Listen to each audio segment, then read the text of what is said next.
Avui, a Rutejant, et proposem una ruta fantàstica per Catalunya.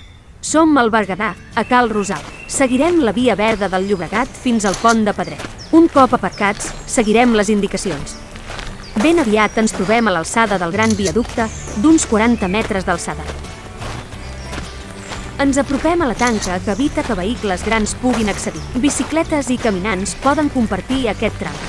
Ens anirem trobant fites com aquesta que ens indica el camí recorregut fins al moment. El camí, planer i fàcil, conté espectaculars paisatges de bosc de ribera. Topem ben aviat una de les atraccions de la caminada. Aquest és el Vilarrasa 1, de 77 metres de longitud, és convenient dur il·luminació.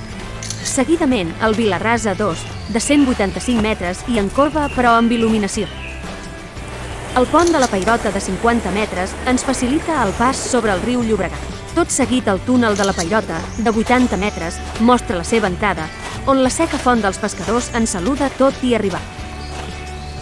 Uns centenars de metres després, resseguint el camí al costat del riu Llobregat, passem pel refugi dels pescadors on existeix una font, però no és segur que regi aigua. Ja hi som, el pont medieval de Pedret. De 3 arcs laterals i el central apuntat, permet accedir a l'església preromànica de Sant Quirze de Pedret, digna de visitar-se. Si s'escau podrem banyar-nos, però amb compte, l'aigua és força freda. Tornem a agafar el camí, ja de tornada, cap a Cal Rosal. Tornarem a passar pels túnels i ponts, i també per alguna zona de bany que, amb precaució, farem seguir. La caminada s'està acabant. Aprofita ara per fer clic a m'agrada. T'agrada el contingut? Aprofita ara per fer clic a seguir i activar les campanetes. La ruta, amb un IBP de 28, amb la distància i desnivell indicats i amb una forma física mitjana, no tindràs cap problema per fer-la.